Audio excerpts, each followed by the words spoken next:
नमः शिवाय। ओम श्री भगवते वासुदेवाय नमः। स्वागत है आपका हमारे चैनल श्री वचन में।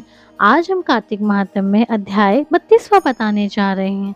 भगवान श्री कृष्णचंद्र जी महाराज ने कहा, प्रेतपति यमराज की आज्ञा से दूत धनेश्वर को नरकों के पास ले गया और उनको दिखाता हुआ कहने लगा, हे धनेश्वर, इन भयंकर नरकों को देखो जिनमें कि पापियों को यम के दूत सदा ही दुख देते रहते हैं। यह देखो तप्तवालक नामक भयंकर नरक है, जिसमें देह जलने के कारण पापी विलाप कर रहे हैं। भोजन के समय जो प्राणी भूखे को भोजन नहीं देते वह बार बार नरक में डाले जाते हैं।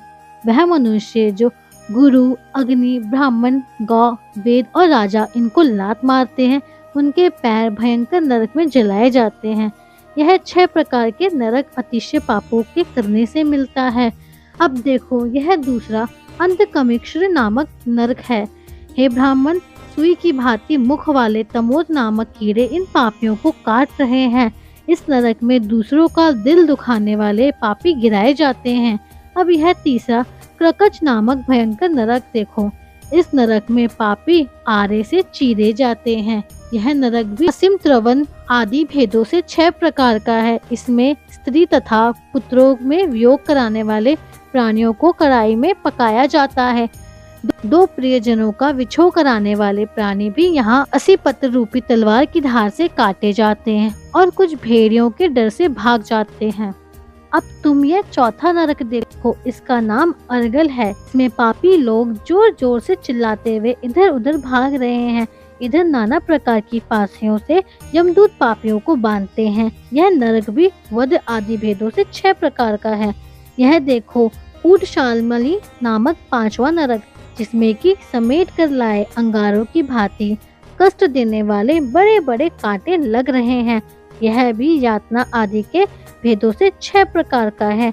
पर स्त्री गमन करने वाले प्राणी इस नरक में पकाए जाते हैं। देखो यह उल्वन नामक 6वां नरक है, जिसमें सिर नीचे करके पापियों को पकाया जाता है। जो लोग भक्षे का विचार नहीं करते, दूसरों की निंदा और चुगली करते हैं, उनको इस नरक में डाला जाता है। देख लो कि यह लोग किस तरह से चिल्ला रहे हैं। दुर्गंध भेद से यह नरक भी 6 प्रकार का है। और यह देखो 7वां कुंभिपाक नामक नरक है। यह बहुत ही भयंकर है। हे ब्राह्मण, यह भी 6 प्रकार के हैं। इसमें महापात के लोगों को पकाया जाता है। इस नरक में हजारों वर्ष तक यातना भोगनी पड़ती है। यही रौरव नरक है।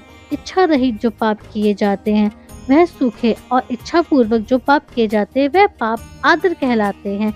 इस प्रकार शुष्क तथा आदर भेदों से यह पाप 2 प्रकार के हैं। इनके अतिरिक्त और भी पृथक पृथक 84 प्रकार के पाप हैं। पहला अप्रकृति, दूसरा पांडत्य, तीसरा मलिनीकरण, चौथा जाति भ्रंशकरण, 5वां उपाप, 6वां अति पाप, 7वां महापाप। यह 7 प्रकार के पातक हैं। जो जीव जैसा कर्म करता है वह उन 7 नरकों में अपने पाप कर्मों के अनुसार पकाए जाते हैं। तुम्हारा क्योंकि कार्तिक व्रत करने वाले प्रभु भक्तों के साथ पर्याप्त मेल जोल रहा है, उसके पाप प्रभाव से तुम्हारी नरक यातना दूर हो गई है। भगवान श्री कृष्णचंद्र जी महाराज ने कहा। इस प्रकार प्रेतपति ने धनेश्वर को सब प्रकार के नरक दिखलाने के पश्चात यक्ष लोक में ले जाकर उसे वहां का राजा बना दिया। वहां पर उसका नाम धन यक्ष हुआ और वह कुबेर जी का सेवक बन गया। बाद में महर्षि विश्वामित्र ने उनके नाम पर तीर्थ बनाया था। हे राजन, कार्तिक मास का व्रत महाफल का दाता है। इसके बराबर कोई दूसरा पुण्य कर्म नहीं है। जो कोई यह व्रत करता है तथा व्रत करने वाले का दर्शन करता है, उसको अवश्य मुक्ति मिलती है। धन्यवाद। ये अध्याय हमारा यहीं समाप्त होता है। इसके आगे की कथा हमारे 33वें अध्याय में है। अगर आपको हमारी वीडियो अच्छी लगी हो तो वीडियो को लाइक करें, शेयर करें और सब्सक्राइब करें हमारे चैनल श्री वचन को।